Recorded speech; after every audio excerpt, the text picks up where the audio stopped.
Brother convinced family I'm crazy. Psych Eval cleared me, and they finally realized he's been projecting. My brother is standing in the middle of my aunt's living room, holding my phone like it is a smoking gun, telling everyone, "See, this is what I mean." She's spiraling, and I can actually hear the word crazy forming in the silence before anyone even says it. My mom's hands are clasped so tight her knuckles look bleached. My dad keeps staring at the carpet like he's trying to find a trapdoor out of this moment. My cousin, who used to borrow my jeans and tell me her secrets, has her arms crossed like I'm a stranger. And Adam, my older brother, my family's golden boy, keeps talking in this calm, practiced voice like he's a professional witness, not the person who just grabbed my phone off the kitchen counter while I was washing dishes and then marched into the living room to put me on trial. I reach for the phone, and he jerks it away, smiling like I've proven his point. "Don't," he says, gentle, like he's calming a dog. This is exactly what I'm talking about. You get reactive. You can't regulate. The word regulate makes my stomach flip because he didn't use words like that until recently, until he started watching therapy videos and weaponizing the vocabulary. My throat feels tight and dry, the kind of dry you get when your body thinks you're in danger. I can feel my pulse under my jaw. "Give it back," I say, trying to keep my voice even, but it cracks anyway. My aunt whispers, "Maya, honey," like I'm about to throw a chair. Adam turns the screen toward them and scrolls. "Look," he says, tapping at something. "She thinks I'm stealing Mom's money. She thinks everyone is against her. She's been sending these paranoid messages for weeks." He reads my words out loud, carefully choosing the ones that sound worst when stripped of context. And I realize, standing there with the dishwater still on my hands, that he's not trying to help me. He's building a story, and my family is already halfway into believing it, because it's easier than admitting he could be the problem. It was a Tuesday night 6 weeks earlier when I first understood what Adam was really doing, and it wasn't even during a big fight. Mom had been admitted to hospital for a heart issue, the kind that doesn't kill you, but scares you into behaving like it might. I'd spent the day juggling phone calls between nurses, Dad, and Mom's insurance company, and by the time I got home, I was running on caffeine and adrenaline and that brittle sense of responsibility you get when you're the only one actually tracking the details. Adam showed up at my place around 9, unannounced, carrying takeaway coffees like an offering. He acted tender, worried, the perfect son. He hugged me too long and said, "You look exhausted. You need to take care of yourself." Then he sat at my table and slid a folder toward me. Mom's banking information, her superannuation paperwork, a list of her medications he'd printed. "I've been organizing everything," he said, and when I asked how he got access, he smiled and said, "Mom asked me. She trusts me." It wasn't what he said.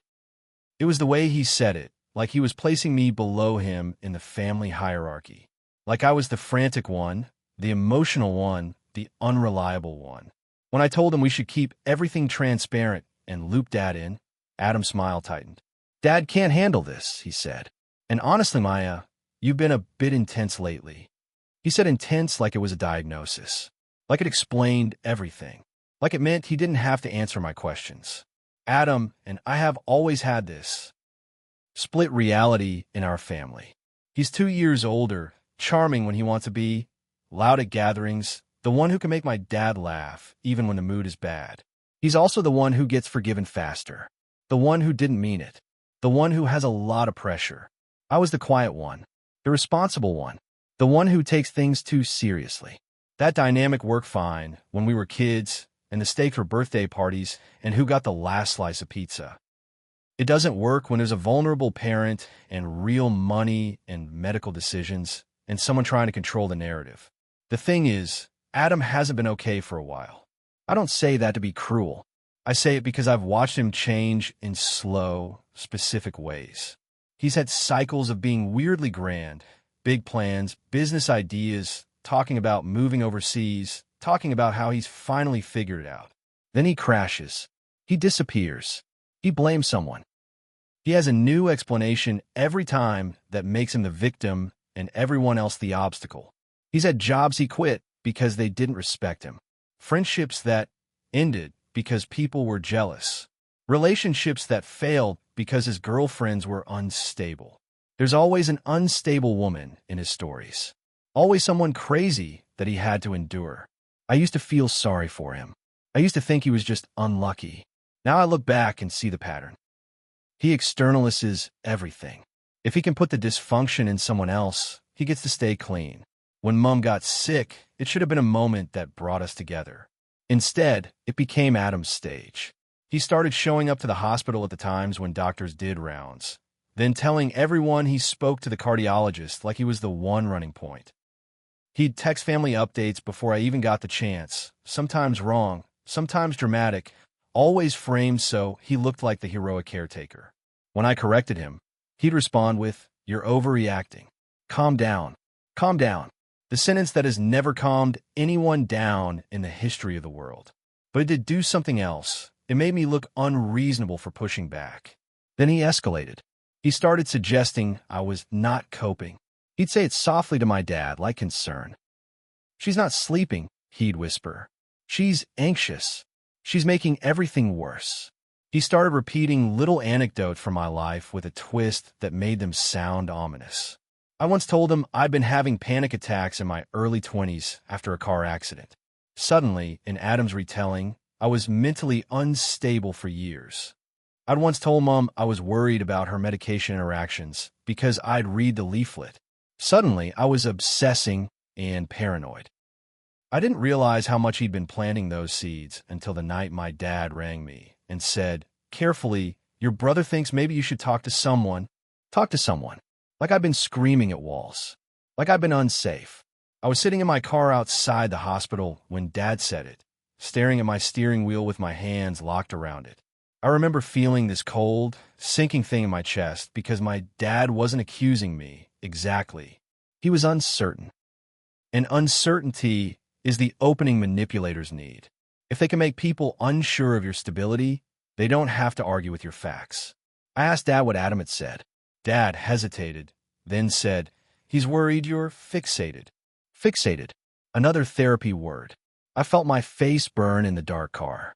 "Dad," I said, "I've been tracking Mom's meds and appointments because someone has to." Adam printed a folder, and suddenly he's the hero.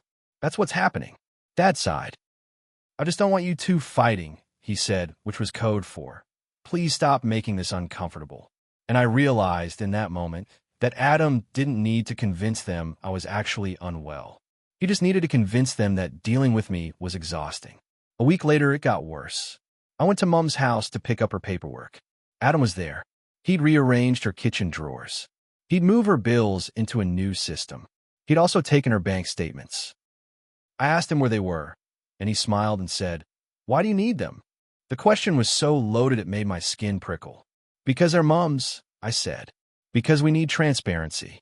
He tilted his head and said, "You're really stuck on this stealing thing, aren't you?" I swear my brain short-circuited. "I never said stealing," I said. "I said transparency." He nodded slowly like I'd said something heartbreaking. "Okay," he said. "We'll talk about it when you're calmer." Calmer.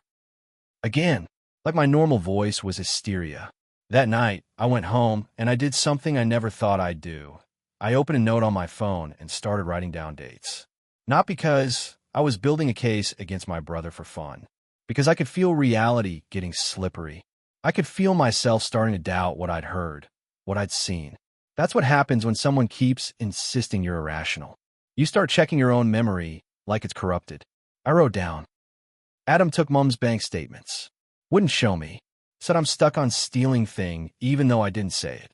I wrote down. Dad said Adam thinks I should talk to someone. I wrote down. Adam told Ann I'm not coping. It felt dramatic as I did it, and then I hated myself for thinking that. Keeping notes isn't dramatic when someone is trying to rewrite your life.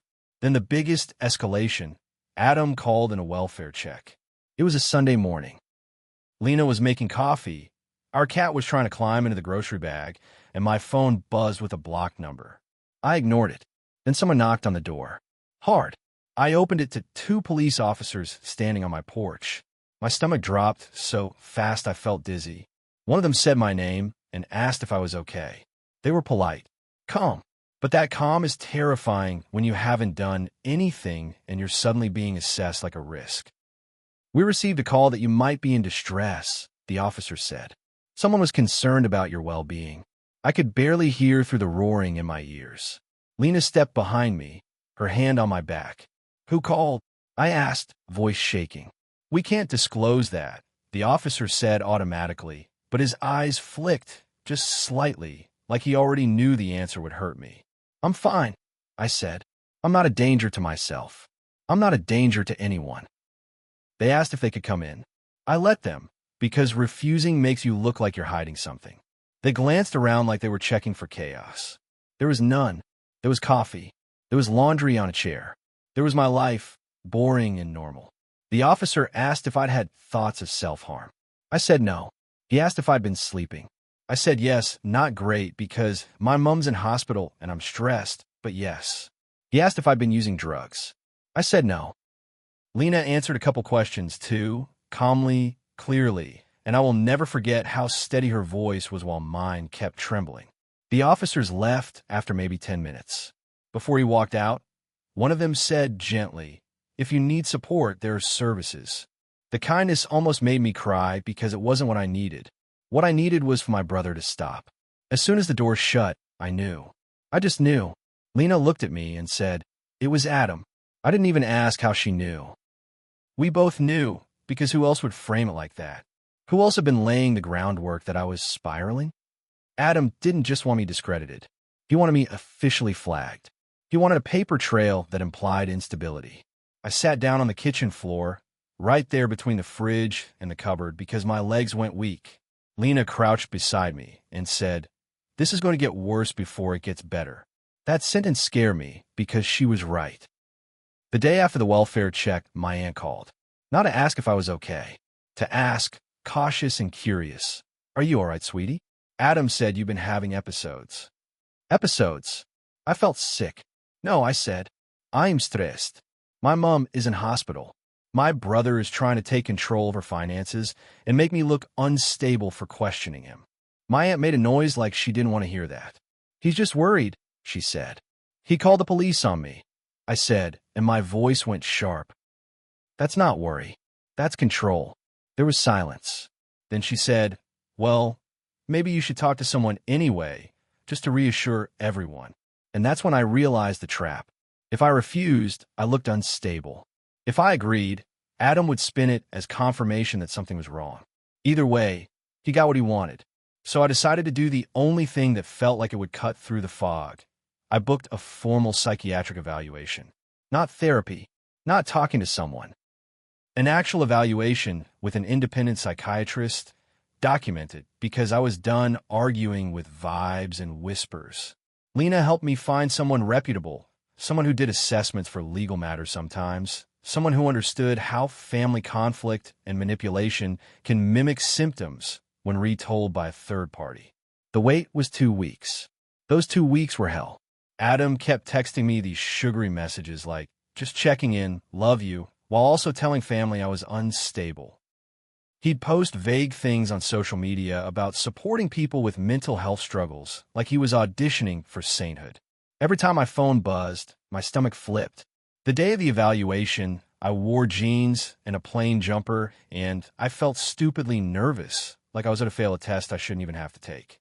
The psychiatrist's office was quiet in a way that made my skin itch. The chairs were too neat.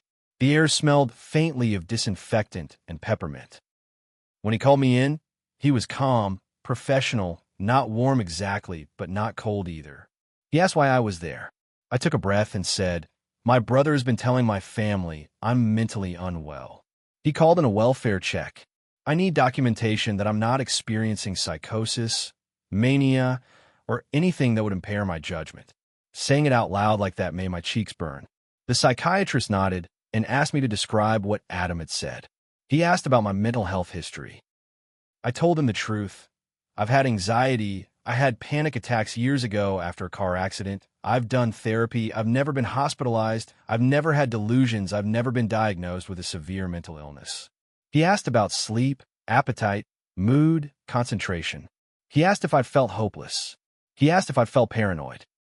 When he said paranoid, I almost laughed because what was happening to me could easily be labeled paranoia if you didn't include the context that someone was actively trying to undermine me. I've been keeping notes because my brother twists my words. I said, if that's paranoia, I don't know what to call it. The psychiatrist didn't flinch. He just wrote something down and asked, has your brother ever lied about you before? And the question hit me like a bell. Because yes, he has. Often. And I'd minimized it because it was easier. The evaluation took nearly 2 hours. It was draining in a way that felt physical, like my body was wrung out after. The psychiatrist did a mental status exam, orientation, thought process, perception, insight. He asked me to interpret a proverb. He asked me to explain my understanding of the situation in my own words. He watched how I spoke, how coherent I was, whether my thoughts jumped. The whole time, I had this horrible awareness that I was being observed, not as a person, but as a potential liability. And I hate that, because even if someone does have a diagnosis, it doesn't make them less worthy. But the way Adam was using the idea of crazy was absolutely about worth. It was about credibility. It was about power. At the end, the psychiatrist leaned back and said, based on today's assessment, there is no evidence of a thought disorder, psychosis, mania, or cognitive impairment. You appear to have situational anxiety consistent with acute stress, which is understandable given your circumstances. He said it matter-of-factly. Then he added, it also appears you may be experiencing coercive dynamics within your family system.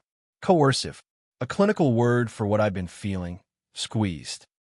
I walked out of that office shaking, not from fear anymore, but from relief so sharp it almost hurt.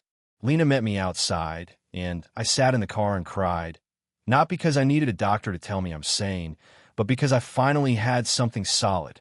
Something Adam couldn't twist into she's just being dramatic. The report arrived a week later. It was formal, dry. It didn't call Adam a liar. It didn't diagnose him. It simply described me as coherent, oriented, with good insight, no evidence of severe psychopathology, and it noted my distress was reactive to family stressors. I read it 3 times because I kept waiting for a hidden insult. There wasn't one. It was clean. I didn't want to send it to my whole family like a group email titled surprise. I'm not crazy. I didn't want to play Adam's game. But Mom was being discharged soon, and there were decisions to make.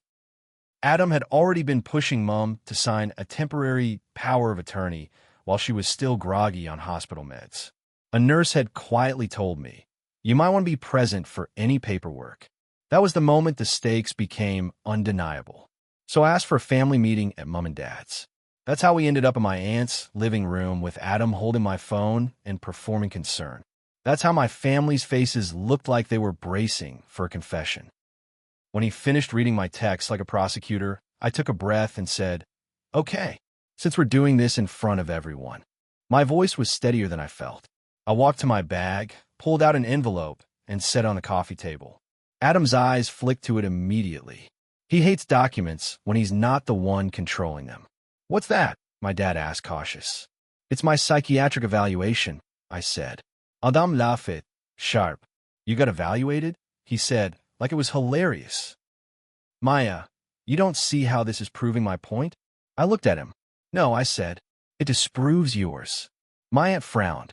Maya, what? I did it because Adam called the police on me. I said, and the room went so silent I could hear the fridge humming from the kitchen. My mom's head snapped up. He did what? She whispered. Adam's smile faltered. Just a flicker. Then he recovered. I was worried, he said quickly. She was sending paranoid messages. She was accusing me of stealing.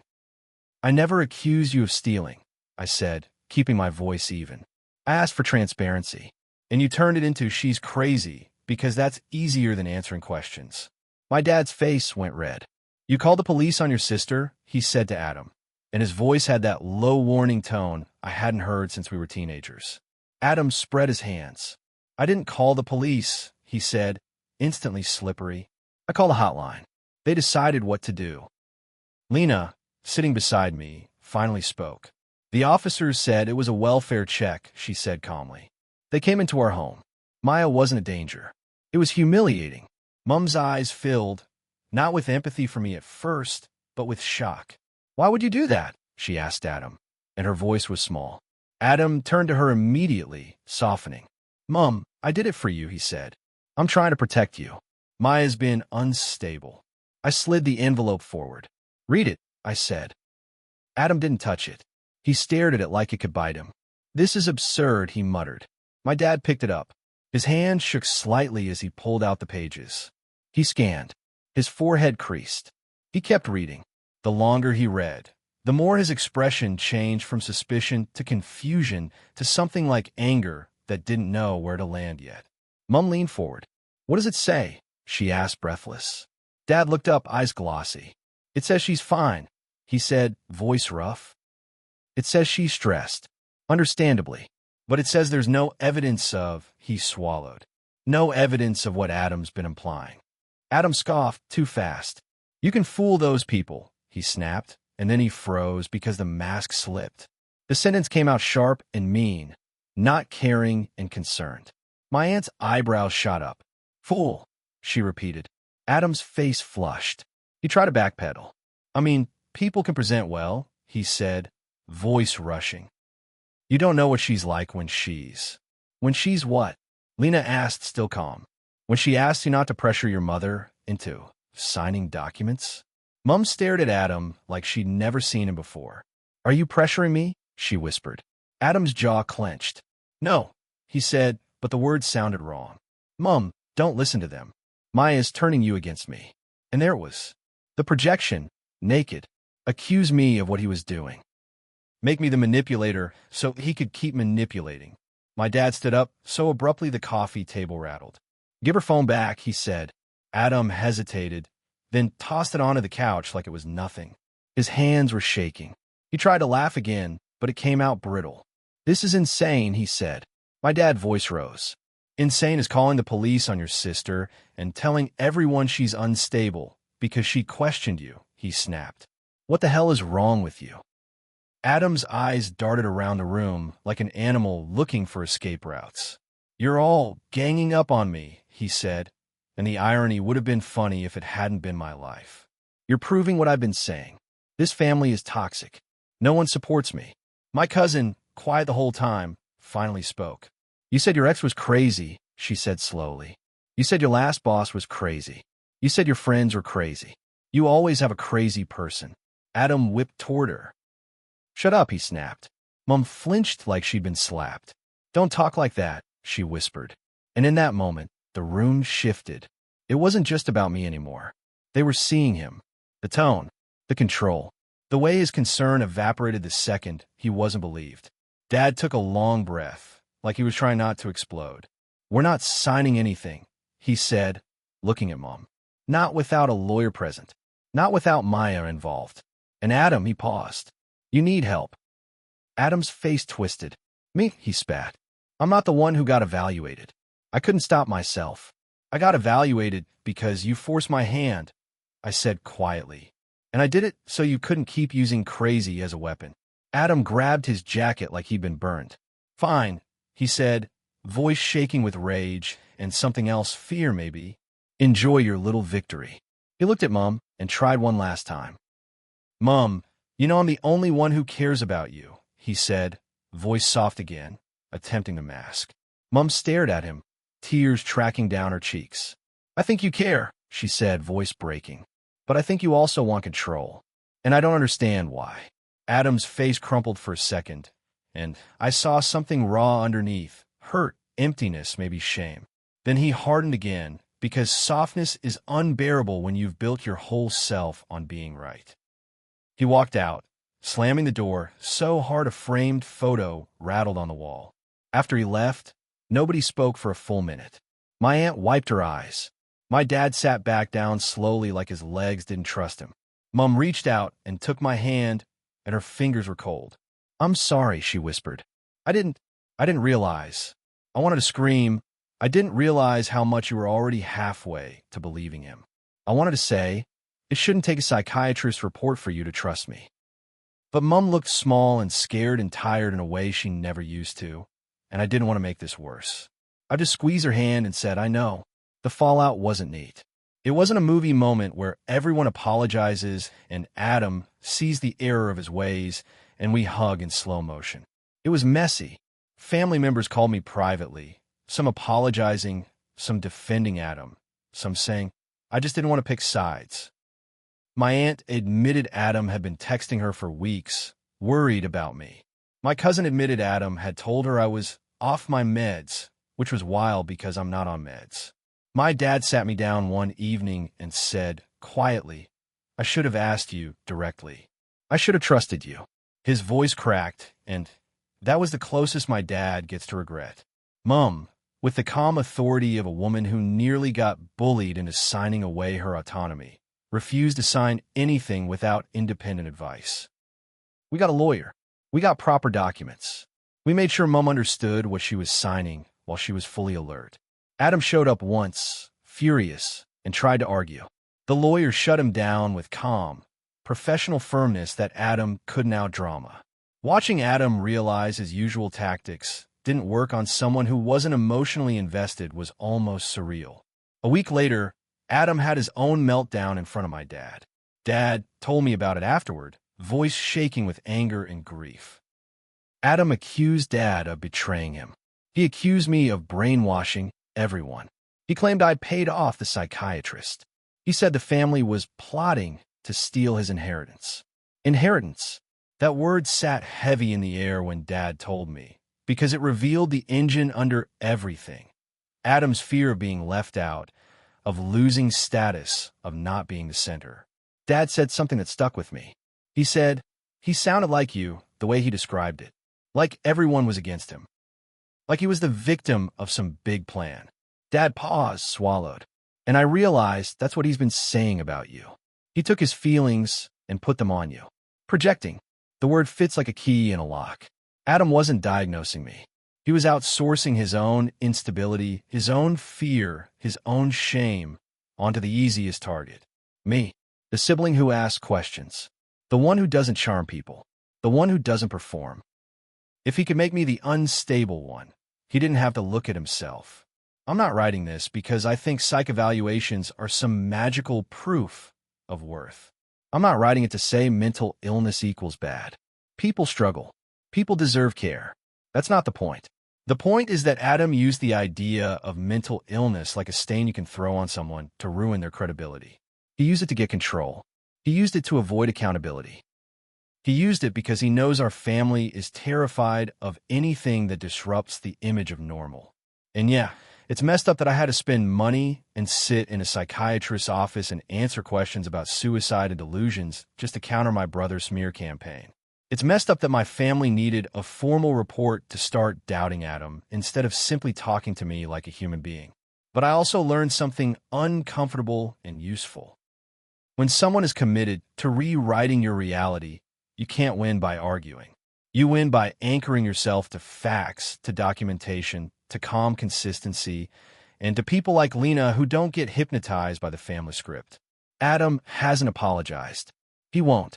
He sent a few messages that are half apology, half accusation. "Sorry if you felt attacked," followed by, "You really embarrassed me." He's told people I turned the family against him. He's still trying to control the story, just with fewer listeners now.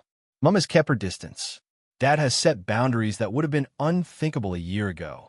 My aunt, who used to excuse everything as just Adam, now gets quiet when his name comes up, like she's finally noticing how often she's been recruited into his drama. As for me, I'm still processing the weird grief of being disbelieved. There's a particular kind of loneliness that comes from realizing your own family can be convinced you're unstable because it makes their lives easier. I'm also processing the relief of not having to prove myself anymore. The evaluation didn't give me sanity. I already had it. It gave me a shield. And once I had that shield, Adam's behavior was exposed in the simplest way. When he couldn't smear me, he started revealing himself. The last time I saw him was at Mom's house 2 weeks ago. He showed up unexpectedly, tried to act casual, tried to talk like nothing happened.